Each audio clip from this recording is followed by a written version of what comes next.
Hello, Rob here, and welcome back to the channel and part 2 of my toy room tour. So if you haven't seen part 1, go check that out first.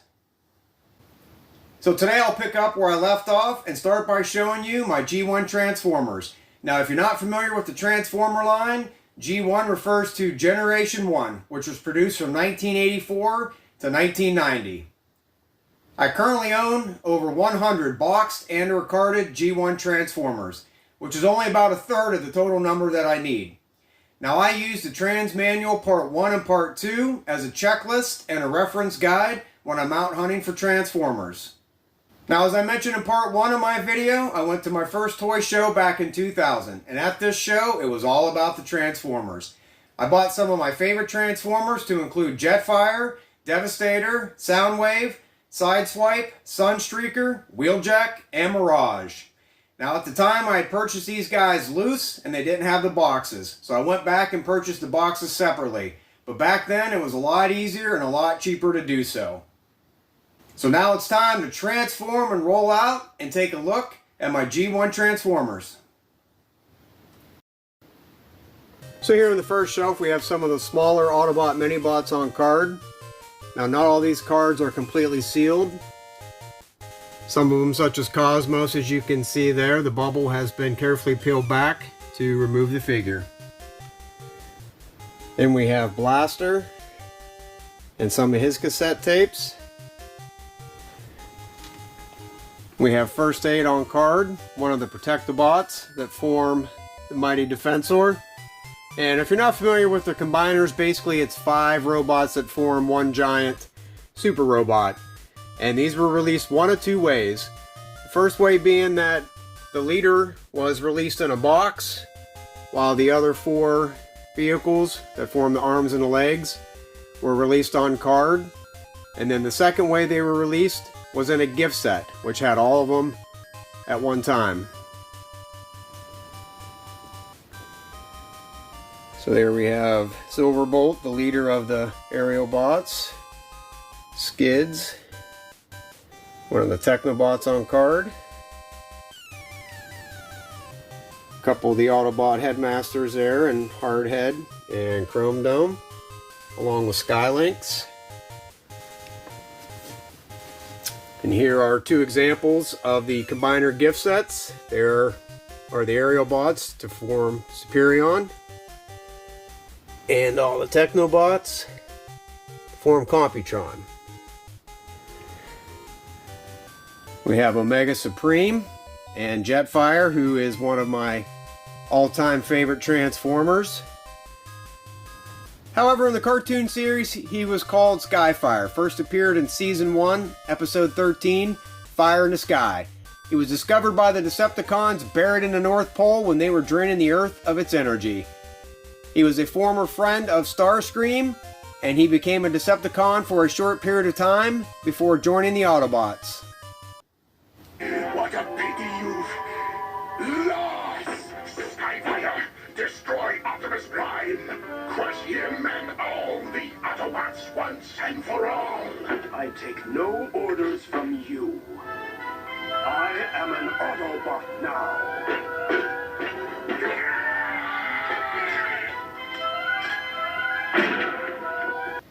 At the end of that episode, he sacrificed himself, but it was alright because he would return 2 episodes later in episode 15, Fire on the Mountain. We have some more Minibots here, Sea Spray along with Nitroplex and Beachcomber, Power Glide, Ultra Magnus, and one of the Dinobots, Swoop. And we have 3 more of the Dinobots here in Grimlock, Slag, and Sludge. I am missing Snarl.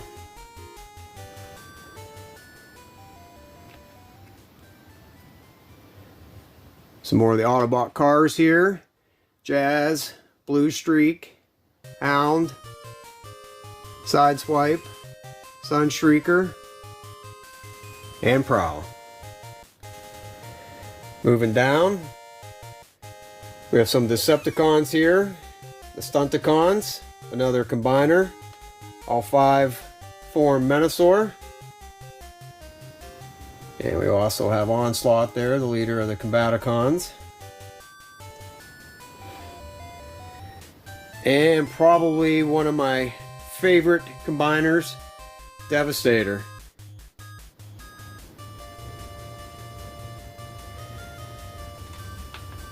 Of course, we have the leader of the Autobots and Optimus Prime. And there is the Pepsi variant. Came with a set of stickers that you could put on the trailer. With Power Master Optimus Prime and Hubcap. Got some more Autobots there, Trax, Red Alert, Inferno, Grapple, Trailbreaker, Ratchet, Ironhide, Mirage. Of course, we have Hot Rod, Sandstorm, Blur, Cup. We get into some of the Autobot Target Masters. And on the bottom here, we get into some of the Decepticon Headmasters and or Target Masters. Mindwipe, Werewolf. Back to some more Autobots. And of course, Rodimus Prime. Next we have the Decepticon Seeker Jets. We have Thundercracker, Starscream, Skywarp. Another one of my favorites in Soundwave and his cassettes with Rumble and Ravage, Laserbeak and Frenzy.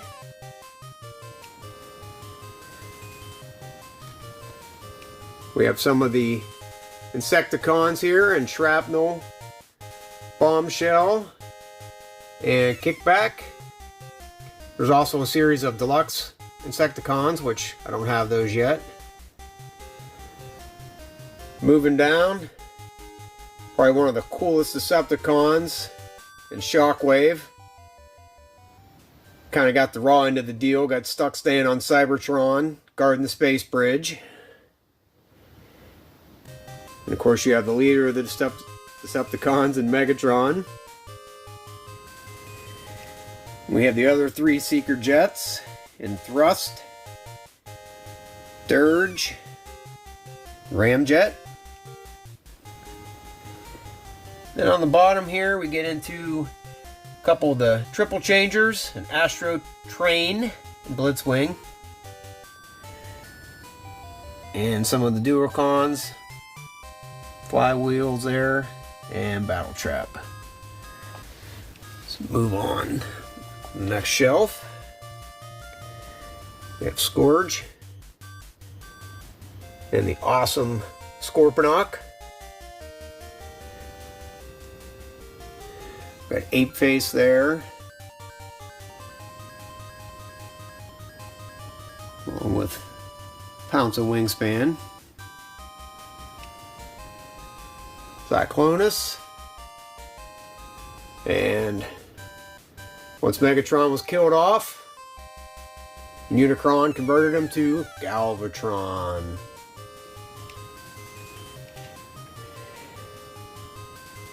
Here we have the Predacons, who merge to form Predaking.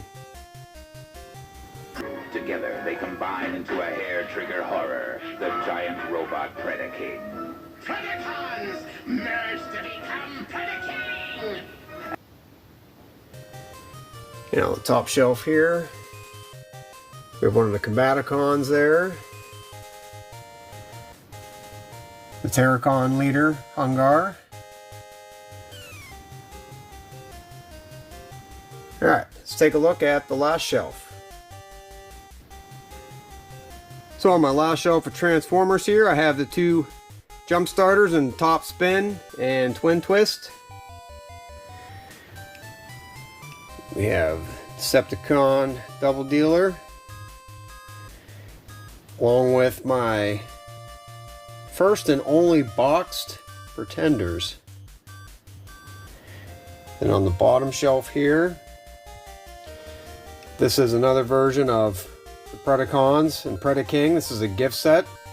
This is the actual Japanese release by Takara. I don't do a whole lot of these, but I thought this was pretty cool and couldn't pass it up. And right next to the Transformers, we get into the GoBots.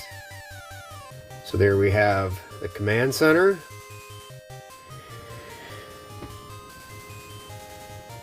Super GoBot Psycho there, Leader 1. Now, I don't have a lot of GoBots. I recently just started collecting this line, probably within the last year or two, but the nice thing about the GoBots is they're still pretty reasonably priced, and they don't come with any weapons or accessories to lose. So hopefully in the future I will, expand this collection and add some more. And that is all for the GoBots. So let's take a look at my Voltron collection. Now this is another line that I just recently started to collect within the past year or two. So I don't have a whole lot, but here's what I have. I do have the Panache Place Lions and their pilots. We have Princess Allura and the Blue Lion, Lance and his Red Lion, Keith and the Black Lion, Pidge and the Green Lion, and Hunk and his Yellow Lion. Now Voltron was probably one of my favorite cartoons as a kid, but I clearly remember being confused as to which pilot belonged to which lion. And here's the reason why. Because Pidge was the only one that was actually correct. He wore a green uniform and piloted the Green Lion. And Hunk was a close second. Now in the cartoon, his uniform was actually orange, which I was okay with because even though he piloted the Yellow Lion, it did have a lot of orange accents. So it is kind of weird that in the toy they reverted back to the yellow. But as far as the rest of the team, here's where the confusion started. So you had Keith, who was the leader of the team, piloted the Black Lion and wore a red uniform, which meant that Lance, who piloted the Red Lion, had to wear a blue uniform, and Princess Allura, who piloted the blue uniform, she chose to wear pink. But hey, she's a princess and a girl, so that's okay. But I blame the whole thing on Sven. You remember him? He was the original pilot of the Blue Lion before Hagar separated him from the team and ultimately killed him off. So if Sven would have just worn the blue uniform to begin with, that would have left the black uniform for Keith, the red uniform for Lance, and then the princess could have worn the blue uniform or stuck with the pink. Now I also have the Castle Alliance here. One of the Skull Tanks. We got Hagar the Witch, Prince Lotor, and just kind of have an extra Keith pilot there. And I have a Doom Blaster. So that's it for now. The rest of my shelves are empty. Like I said, I think Voltron's a cool line. I had it as a kid, not the Panache Place, not the Matchbox, but I had the vehicle team Voltron. I know the Panache Place was not very popular with the kids. Part of the problem was nothing was to scale. It was cool that you could put, the pilots in the Lions, unlike the Matchbox version. But when you formed Voltron and you stood him next to the Castle Alliance, he was almost as big. And the problem is that he had nobody to fight. I don't currently have them, but they did have a couple of the Row Beasts, when they used to go into the coffins and then go down to the planet, and then Hagar would supersize them and they would battle Voltron. But the couple of Row Beasts that they came out with were actually the same size as the figures. So that was part of the line. Was just really nothing was to scale. But I still think it's a cool line, and it should be a pretty easy one to collect. Alright, so let's take a look at my Masters of the Universe collection. Starting on the bottom shelf, we have the Motu Origins line with Sunman and the Rulers of the Sun. Now, the only two figures that I'm currently missing are Digitino and Duplico. And if you collect this line, then you know that Duplico is very hard to find. I believe he was a Walmart exclusive, and I'm not paying an arm and a leg for him from scalpers that have picked him up. So I'll wait till basically he comes down in price. And moving on to the top shelf, we have some more of the Origins vehicles. Point Dread, Panther, Wind Raider, Prince Adam and the Sky Sled, the Ground Ripper, Stridor, Land Shark, and the Battle Bones is original. The Origins line has not released that. Don't know if they're going to. So let's move down to where my figures are. Now basically the way I have these set up is the Origins figures are in the back and the protective cases or the clamshells there, and the vintage or original figure is in the front. So I really like the Origins line. It's kind of what got me collecting Masters of the Universe. I always had every intention to, but with focusing on my other lines at that time, primarily, Transformers, G.I. Joe, and Star Wars. So I've been collecting, Motu for about 3 years now. It's a very affordable line.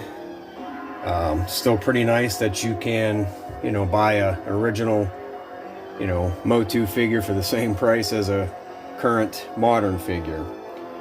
So here I kind of have my Skeletor shrine with all my Skeletors. Dragon Blaster Skeletor, Terror Claws.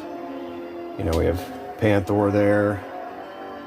Battle Armor Skeletor. There's a commemorative Skeletor.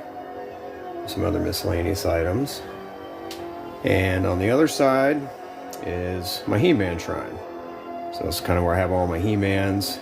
Battle Armor He-Man, Battle Cat, Thunder Punch He-Man, Flying Fist He-Man, and ends with King Randor and Wondar.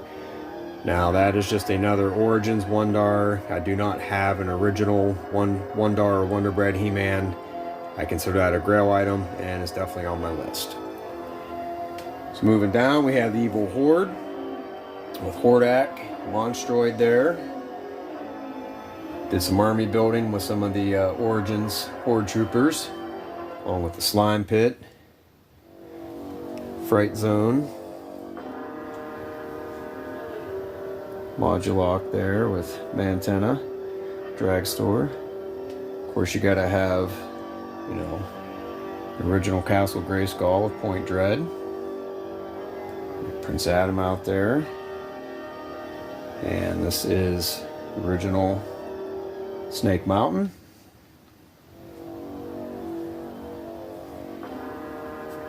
And we have Spydor. And in the end here, we finish with some of the newer Motu Origins Snake Men.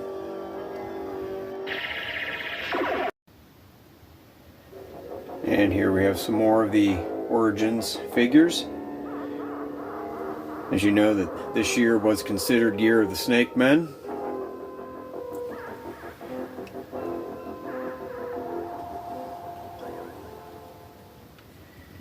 Some of these were Mattel exclusives, such as Fangor there and Camo Con.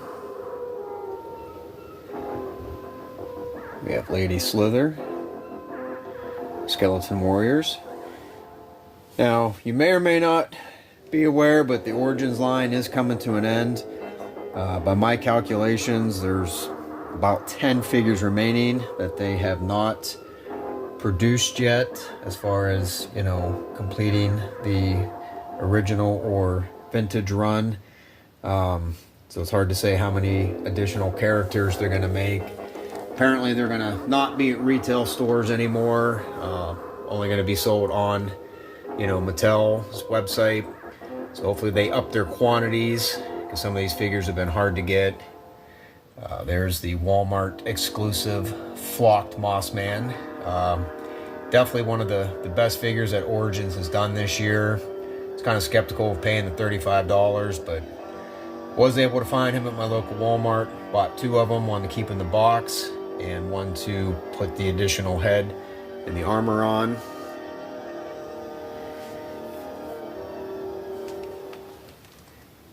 Here we have some of the Evil Horde. Scareglow there, my vintage Scareglow. I was kind of hoping the Origins line would do a little bit more with the She-Ra and the Princess of Powers line. Like Frosta and Catra and some of the other characters, but I don't know if they're gonna make those or not.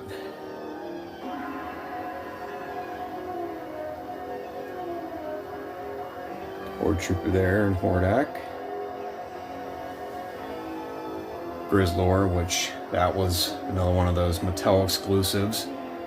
I just picked him up recently. And moving over to the bottom shelf, we have the Battle Armor He-Man, Battle Cat 2-pack. Now this shelf's primarily vintage or original figures and or vehicles. These are some of the figures that the Origins line hasn't made yet, such as Too Bad there. And we have the Blast Attack, Rotar, Wind Raider. We have Stone-Dar and Rock-On, along with the Attack Track, Dragon Walker, the Battle Ram, Stendar, with Rio Blast, and Blast Attack. And we do have the Meteorbs. I like them. Released later in the Motu line. Here's only one of those that I'm missing. And Mechanic and Cyclone. On the top shelf, that is the vintage Point Dread box. So next I have some of the Super 7 Reaction Motu figures. Similar to the G.I. Joe, where the idea was doing kind of more cartoon accurate. I guess the idea behind these was, what if Mattel would have made a 3 3/4 inch figure, copied G.I. Joe and Star Wars instead of doing the 5.5. Kind of hard to see there. And we have some duplicate Origins figures. And I did not collect the Classics line, I missed out on that, but I did pick up the 2 Giants and Titus and Megator. Here we have some more Origins figures and the Origins Castle Grayskull. Now I do have Snake Mountain, but it will not fit up there. And just below there, this cabinet is empty. This is basically where I had all my Star Wars Legos that I have recently sold off. Right now it's just kind of the resting place for the Star Wars Retro line. But I basically sold off all my Star Wars Legos, to make room in my collection for other stuff. This will probably be the future home to the Eternia playset, which I did order. The Origins playset, which is due to come in next spring. And there we have my Battle Beast, which was my first video that I did. And I have some original He-Man comics here. A good friend of mine left me, passed away a few years ago. There's the other Giant. And I do have some of the Masterverse figures. When like Revelations first came out, started collecting those, but I like the Evil Horde and the She-Ra figures. Hopefully they make more of those, just like the Origins. But as far as the rest of the line, the new Eternia, yeah, I'm not going to be collecting those.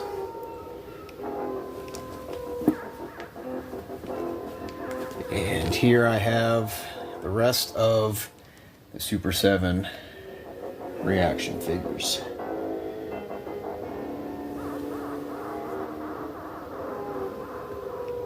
Oops, must have bumped that.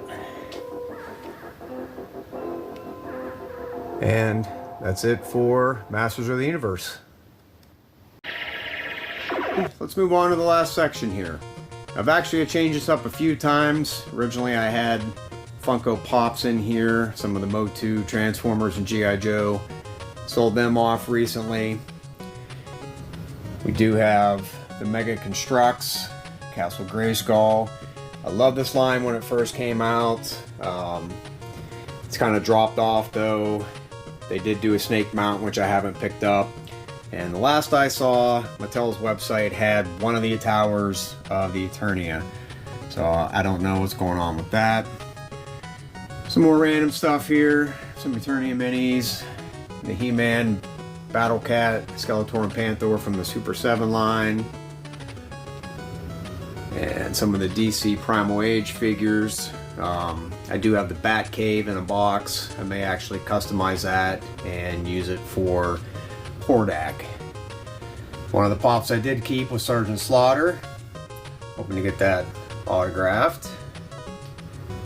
And I have a couple vintage Motu puzzles here in frame. My wife got me for Christmas. Here we have the McFarlane Superpowers. Now, I actually watched this cartoon as a kid, but never had any of the toys. So when this line came out, I figured why not? The price was reasonable. Wasn't really too impressed with Wave 2. Wave 3 is out now with the Batmobile and VisiJet, but I don't know if I'm going to continue collecting that line.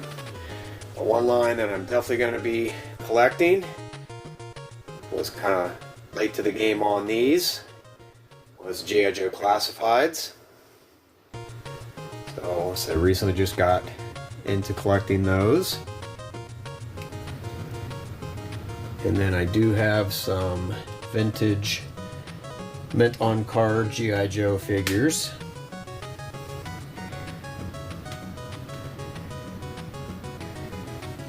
And on the wall here I have some artwork done by my friend Chris that I mentioned in my original video from back in college.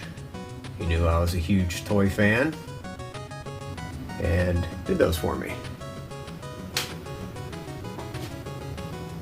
Alright guys, so that wraps up the last section.